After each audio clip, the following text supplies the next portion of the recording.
এবার বাচ্চা নিয়ে হযরত ঈসা আলাইহিস সালাম তাকে কোল করে নিয়ে আসলেন। তার সন্তান ঈসা, তিনি নবী, তাকে কোল করে নিয়ে এসে সমাজের কাছে নিয়ে আসা হলো। সেই সময় আল্লাহ রাব্বুল আলামিন এবার ঈসার মুখ খুলে দিলেন। তিনি বলে দিলেন, আমি আল্লাহর বান্দা, আমি আল্লাহর একজন নবী। আমার মা কোনো গুনার কাজ করেনি, আমার মা গুনাহগার নয়। হে মা আমার, বোন আমার, এইভাবে যদি তোমরা আল্লাহর উপরে তাওয়াক্কুল করতে পারো, আল্লাহর উপরে ভরসা করতে পারো, তবে জেনে নাও আল্লাহ রাব্বুল আলামিন এইরকম করে আল্লাহ আমাকে, আপনাকে, তোমাকে উদ্ধার করবে।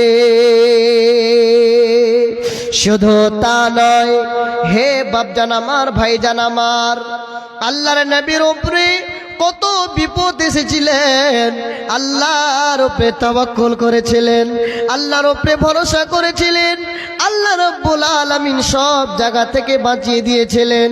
শহীদ সিরাত পড়বেন, আল্লাহর নবীকে কাফেরেরা মারার জন্য দারুন নাদওয়াতে মিটিং চালু করলেন। কিভাবে মুহাম্মদকে মারা যায়, কিভাবে মুহাম্মদকে মারা যায়, তিনি দ্বীনের কথা বলছেন, ইসলামের কথা বলছে। আল্লাহ নাকি একজন আছে, আল্লাহ নাকি একজন আছে। যখনই বলা, এবার আল্লাহর নবী বাড়িতে আছেন, এবার তাকে মারার জন্য, তার বাড়িটাকে ঘেরাও করার জন্য তারা মিটিং করলেন। যখনই মিটিং করা, আল্লাহ রাব্বুল আলামিন এবার ওয়াহির মাধ্যমে জানিয়ে দিলেন, ওরে আমার নবী, হে আমার হাবিব, তুমি সেই জায়গাতে আর থাকো না, তুমি আর মক্কাতে থাকো না, তোমাকে কাফির বেদিনরা খতম করে দিবে, তোমাকে শেষ করে দিবে। যখনই বলা, এবার কাফির মুশরিকেরা আল্লাহর নবীর বাড়িটাকে ঘেরাও করে রেখেছেন। এবার আল্লাহর নবী হযরত আলীকে বিছানাতে শুইয়ে দিয়ে আল্লাহর নবী ইসমে আজম পড়ে এক ফুটো বালু নিয়ে চোখে ফিরিয়ে দিলেন সকল মুশরিকদের। এবার আল্লাহর নবী সেই জায়গা থেকে পালিয়ে গিয়ে হযরত আবু বকরকে নিয়ে এবার আস্তে আস্তে করে এবার সেই জায়গা থেকে যখন সকাল হয়ে যায়, সকাল হওয়ার আগে এবার গারে হিরাতে আল্লাহর নবী হযরতে আবু বকর সেই জায়গাতে যে আশ্রয় নিলেন। দয়ার নবী মুস্তাফা জন্মভূমি ছেড়ে হায় আলীকে শুইয়ে দিয়ে নিজের বিছানায়, আলীকে শুইয়ে দিয়ে নিজের বিছানায়। আল্লাহর নবী হযরতে আবু বকর এবার গার হেরাতে আছে। কাফির মুশরিকেরা আল্লাহর নবীর বাড়িটাকে ঘেরাও করে তারা বসে আছে। তাদের একটাই যে যখন মুহাম্মদ বের হবে তাকে কতল করা হবে, তাকে মারা হবে। এবার যে দেখছে হযরতে আলী শুয়ে আছে, মুহাম্মদ আর তার বিছানাতে নাই, তারা অবাক হয়ে গেল, মুহাম্মদ কোথায় চলে গেল, মুহাম্মদ কোথায় পলায়িত হয়ে গেল। এবার দারুন নাদওয়াতে তারা মিটিং পাস করলো যে মুহাম্মদকে ধরে নিয়ে আসতে পারবে তাকে 100টা লাল উট ইনাম দেওয়া হবে। এবার ধরার জন্য কাফিরেরা মুশরিকেরা নবীকে ধরার জন্য তারা এই রকমের ছড়াই পড়ে গেল। তারা খুঁজতে খুঁজতে খুঁজতে খুঁজতে আল্লাহর নবী হযরতে আবু বকর সেই গারে হেরাতে তারা লুকিয়ে আছে, তারা সেই জায়গাতে পানা নিয়ে আছে। আল্লাহর নবী হযরতে আবু বকর বসে আছে। এই সময় হযরতে আবু বকর আল্লাহর নবীকে বলছেন, নবী গো, ওই যে মুশরিক কাফিরেরা এই জায়গা তো চলে এসেছে গো নবী, যদি তাদের পাটা তাদের মাথাটা যদি পার কাছে করে অর্থাৎ যদি নিচে করে তাহলে আমাদেরকে দেখে ফেলবো গো নবী।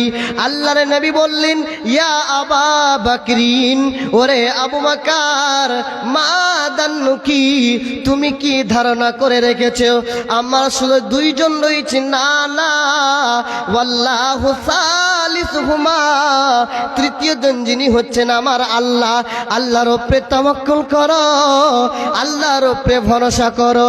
যদি তুমি আল্লাহর উপরে তাওয়াক্কুল করে রাখো, আল্লাহ আমাদেরকে সেই জায়গা থেকে রেহাই দিবে। এবার কাফের মুশরিকেরা সেই জায়গাতে, এই গারে হিরাতে তারা সেই রকমে দাঁড়িয়ে আছে, খুঁজছে, কিন্তু নামতে তাকাবে না। আল্লাহ রাব্বুল আলামিন এমন ভাবে ফয়সালা করলেন, হে নবী, হে মুহাম্মদ, এত যখন তোমার বিশ্বাস, এত যখন তোমার আমার উপরে ভরসা, আমি আল্লাহ কাফের মুশরিকদের আর দেখাতে দিব, এতটা আমি আল্লাহ তাদেরকে সুযোগ দান করব না। ভাইজান আমার, বাপজান আমার, এইভাবে তাওয়াক্কুল রেখেছিলেন। এইভাবে যদি ভরসা রাখতে পারেন, এইভাবে যদি তাওয়াক্কুল করতে পারেন, পৃথিবীর যেই জায়গাতে যান, যেই জায়গাতে আপনি থাকেন, আল্লাহ রাব্বুল আলামিন আমাকে আপনাকে সেই জায়গা থেকে বাঁচাবে, রেহাই করবে। আল্লাহ রাব্বুল আলামিন আমাকে আপনাকে সেই জায়গা থেকে আল্লাহ রাব্বুল আলামিন উদ্ধারিত করবে। তাওয়াক্কুল করতে হবে, আল্লাহর উপরে ভরসা করতে হবে। মুমিনের গুণ হচ্ছে, মুমিনের সিফাত হচ্ছে কি করবে? আল্লাহর উপরে তাওয়াক্কুল করা, আল্লাহর উপরে ভরসা করা। আর মুমিনের গুণ কি? মুমিনের সিফাত কি? মুমিনের সিফাত হলো, যদি সে গুনাহ করে ফেলে দেয়, সেই জায়গাতে যথাযথভাবে আল্লাহর কাছে ক্ষমা চাইবে। আল্লাহুম্মা ইন্নী যালামতু নাফসি যুলমান কাসীরা ওয়া লা ইয়াগফিরুদ যুনুবা। আল্লাহ, আমি আমার নফসের উপরে গুনাহ করে ফেলেছি, আমার আত্মার উপরে গুনাহ করে ফেলেছি। আল্লাহ গো, তুমি আমার সমস্ত গুনাহকে ক্ষমা করো। যদি তুমি আমার গুনাহকে মাফ না করো, তাহলে আমি সেই জায়গা থেকে আর বাঁচতে পারবো না। আমি গুনাহগার বান্দা হিসেবে আমি আল্লাহ তোমার কাছ থেকে দাঁড় হব না। না না, আল্লাহ গো, তুমি আমার গুনাহ ক্ষমা করে দাও, তুমি আমাকে সেই জায়গা থেকে রেহাই দান করো। একদিন তোমারি নাম মসজিদে হবে এলান, একদিন তোমারি নাম মসজিদে হবে এলান। তৈরি রাখো, তৈরি থাকো, কবরের জগার, একদিন তোমারি নাম মসজিদে হবে এলান, একদিন তোমারি নাম মসজিদে হবে এলান। লিল্লাহি তাকবীর। ভাইজান, আপনারা বিজেপি না কংগ্রেস বলেন তো? ভাইজান, আপনারা একটু আল্লাহর জন্য নারা দিবেন, লিল্লাহি তাকবীর। মাশাআল্লাহ। আপনারা আসেন, আস্তে আস্তে বসেন, বক্তা আসবেন। আমি একজন, আমার জীবন ছাত্র যুবক, আমি পড়াশোনা করি। আল্লাহ রাব্বুল আলামিন এটা আমাকে একটা সিফাত গুণ দিয়েছে, আমি হাদিস ও কোরআন দিয়ে আলোচনা করতে পারি। তাই আমার জন্য দোয়া করবেন, আল্লাহ যেন আমাকে আরো হাদিস ও কোরআন বলার তৌফিক দেন, বলেন আল্লাহুম্মা আমিন। ভাইজান, তো বলছিলাম যে আল্লাহর উপরে তাওয়াক্কুল, এটা হচ্ছে মুমিনের গুণ, মুমিনের সিফাত। ঠিক আছে, ঠিক। আল্লাহর মুমিনের সিফাত হচ্ছে যে আল্লাহর উপরে তাওয়াক্কুল করা, আল্লাহর উপরে ভরসা করা। তৃতীয় নম্বর কি বললাম? মুমিনের সিফাত, মুমিনের গুণ হচ্ছে যে সেই যদি গুনাহ করে দেয়, এই রকমের গুনাহ করে ফেলে দেয়, তাহলে আল্লাহর কাছে ক্ষমা চাইবে। চাইনি? নবীরা আল্লাহর কাছে ক্ষমা চেয়েছিলেন। আমাদের এই পৃথিবীর মধ্যে সব থেকে প্রথম নবীর নাম কি বলতে পারবেন? হযরত আদম আলাইহিস সালাম। তিনি জান্নাতে ভুল করে আবার তিনি আল্লাহ রাব্বুল আলামিন তাকে পৃথিবীর মধ্যে পাঠিয়ে দিলেন, আর তিনি গুনাহ করে, গুনাহ বুঝতে পেরে আল্লাহর কাছে তওবা করলেন, আল্লাহর কাছে ক্ষমা চেয়ে, আল্লাহ তুমি আমার গুনাহকে মাফ করো। ভাইজান, একটা আবেদন আপনাদের কাছে, যিনারা দাঁড়িয়ে আছেন একটু বসবেন না ভাই? একটু বসলে ভালো হতো। ভাইজান যিনারা একটু পিছনে আছেন একটু আগে আসলে ভালো হতো। আসবেন না ভাই? একটু একটু উঠে আসেন। ভাইজান আপনারা বুঝতে পারেন না কথা নাকি? একটু উঠে আসেন না যিনারা পিছনে আছেন।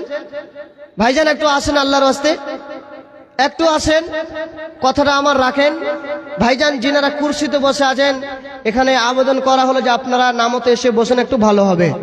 ভাইজান যিনাদের অসুস্থ আছে, ঠিক আছে, যিনারা বসতে পারবেন নামতে একটু বসে যান, একটু আগে আসেন। ভাই যিনারা দাঁড়িয়ে আছেন একটু আসেন, আল্লাহর ওয়াস্তে আসেন।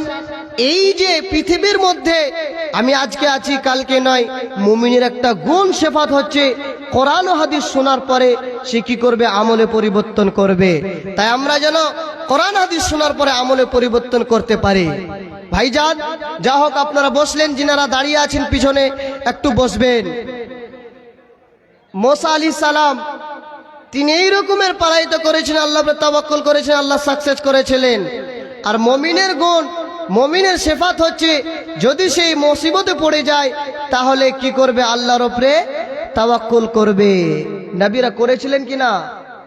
ইউনূস নবীকে মাছে খেয়ে ফেললেন। মাছে খাওয়ার পর ইউনূস নবী হতাশা হয়ে গেলেন, আর আমাকে কেউ বাঁচাতে পারবে না, আমি কোন জায়গাতে চলে গেলাম। এবার ইউনূস নবীকে যখনই মাছেতে খাওয়া, সমুদ্রের তলাতেই মাছ চলে যায়, সেই জায়গাতে যখনই ইউনূস নবী বলে দিলেন আর আমি বাঁচতে পারবো না, আল্লাহ রাব্বুল আলামিন রাগ করলেন, ওরে ইউনূস শুনে নাও, তুমি এত বড় কথা বলে দিলে, না না না না, তুমি ভুল করে ফেললে। এবার ইউনূস নবী মাছের পেটে আছেন, আর মাছের পেটে সমুদ্রের তলাতে সে আছে। সেই মাছের পেট থেকে এবার গুনগুন গুনগুন গুনগুন করে শব্দ, জিকির আজকার শুনতে পাচ্ছে। ইউনূস নবী অবাক, আল্লাহ এই সমুদ্রের তলাতে আমি কিভাবে তার জিকির আজকার শুনতে পাই? যখনই শোনা, এবার ইউনূস নবী বললেন, না না, এই যে মাছের তলাতে, এবার পানির তলাতে মাছের পেটে আমি রয়েছি, আর এই রকমের সমুদ্রের তলাতে জিনায় যত রকমের আল্লাহ রাব্বুল আলামিনের সৃষ্টি রয়েছে, সমস্ত তারা আল্লাহর জিকির গুনগুন গুনগুন গুনগুন করে করেছে। যখনই শোনা, সেই সময় এবার ইউনূস নবী ভুল বুঝতে পেরে, তার মুমিনের সিফাত, মুমিনের গুণ হচ্ছে তাই ভুল বুঝতে পেরে আবার আল্লাহকে ডাকবে। এবার ইউনূস নবী এবার সেই মাছের পেটে এবার বলতে লাগলেন, আল্লাহ আল্লাহুম্মা ইন্নী যালামতু নাফসি যুলমান কাসীরা বলতে লাগলেন। এই বলতে বলতে এরকমের 40 দিন সেই মাছের পেটে ছিলেন। আল্লাহ রাব্বুল আলামিনের উপরে তাওয়াক্কুল করলেন, আল্লাহর উপরে ভরসা করলেন। আল্লাহ রাব্বুল আলামিন তাকে সেই জায়গা থেকে আবার রিহাই দান করলেন। যদি আমরা এইরকমের উপরে, এইরকম করে যদি আল্লাহর উপরে তাওয়াক্কুল করতে পারি, আল্লাহর উপরে ভরসা করতে পারি, তাহলে সেই আল্লাহর বান্দা আল্লাহ রাব্বুল আলামিন তাকে সেই জায়গা থেকে রিহাই দান করবে। ভাইজান আমার, বাপজান আমার, হযরত আদম আলাইহিস সালাম তিনি জান্নাতে ছিলেন। আল্লাহ রাব্বুল আলামিন হযরত আদম আর হাওয়াকে বলে দিলেন, দুইজনকে বলে দিলেন, ওরে আদম তোমরা জান্নাতের যত নাজ নিয়ামত থাকবে সব তোমরা খেতে পাবে, কিন্তু ওই যে গাছের নিচে তোমরা যাবে না। সেই জায়গাতে যদি চলে যাও তাহলে তোমরা হয়ে যাবে জুলুমকারী, তোমরা হয়ে যাবে জালেম, তোমরা হয়ে যাবে গুনাহগার বান্দা। কথা যখনই বলা, এবার হযরতে আদম শয়তানের ওয়াসওয়াসায় পড়ে তার স্ত্রীর সাথে এই রকমের জান্নাতের ফল খেয়ে, এই গাছের ফল খেয়ে ফেললেন। যখনই খাওয়া আল্লাহর অর্ডারে, আল্লাহর হুকুমে তাদের পোশাক খুলে পড়ে গেল। যখনই পড়ে যাওয়া তারা এইরকমই তাদের শরীরকে তাদের জান্নাতের পাতা দিয়ে ঢাকায়িত করেছিলেন। আল্লাহ রাব্বুল আলামিন এবার আদম আর হাওয়াকে পৃথিবীর মধ্যে আল্লাহ রাব্বুল আলামিন পাঠিয়ে দিলেন, যা যা যা তোরা পৃথিবীতে থাক। এই রকমের যখনই থাকা হযরতে আদম ভুল বুঝতে পারলেন, আল্লাহ আমি ভুল করেছি, আল্লাহ আল্লাহুম্মা ইন্নী যালামতু নাফসি যুলমান কাসীরা ওয়া লা ইয়াগফিরুয যুনুবা। এই করে করে হযরতে আদম নিজের ভুলের প্রার্থনা করতেন, আল্লাহর কাছে ক্ষমা চাইতেন, আল্লাহ আমাকে ক্ষমা করে দাও, আমার ভুল হয়েছে, আমাকে ক্ষমা করে দাও, আমি আর গুনাহ করব না। এটা হচ্ছে মুমিনের গুণ। মুমিনের গুণ হচ্ছে এই ভুল করার পরে আল্লাহর কাছে ক্ষমা চাওয়া। পৃথিবী আমার আসল ঠিকানা নয়, পৃথিবী আমার আসল ঠিকানা নয়। মুমিনের গুণ, তৃতীয় গুণ মুমিনের কি বলেন? আল্লাহ কোরআনে, যে আমি কোরআন তেলাওয়াত করেছিলাম, ইন্নামাল মুমিনুনা আল্লাযীনা ইযা যুকিরাল্লাহু ওয়াজিলাত কুলুবুহুম ওয়া ইযা তুলিয়াত আলাইহিম আয়াতুহু যাদাতুহুম ঈমানা। মুমিনের গুণ হচ্ছে যখন কোরআন হাদিস তেলাওয়াত করা হবে, যখন কোরআন তেলাওয়াত করা হবে তখন তার ঈমান বেড়ে যাবে, তখন তার ঈমান বেড়ে যাবে। কিন্তু সবারই ঈমান বাড়ে না ভাই। সবারই ঈমান যদি বাড়তো, হিন্দুস্তানে একজন ব্যক্তি ছিলেন, তিনার নাম হচ্ছে ওয়াসিম রেজভি। তিনি কোরআন পড়ে কোরআন থেকে 26টা আয়াত বলেছিলেন, 26টা আয়াত ভুল আছে। এই রকমের তিনি কোরআন পড়েছেন, অবশ্যই তিনি ভুল দেখতে পেয়েছেন। কোরআন না পড়লে ভুল দেখতে পাত না। তো কোরআন সকলকে এই রকমের ইমানদার বানিয়ে দেয় না। ইমানদার মালিক হচ্ছে আল্লাহ, হেদায়েতের মালিক হচ্ছে আল্লাহ। যদি এই রকমের মুমিনের সিফাত হচ্ছে, মুমিনের গুণ হচ্ছে, যখন কোরআন তেলাওয়াত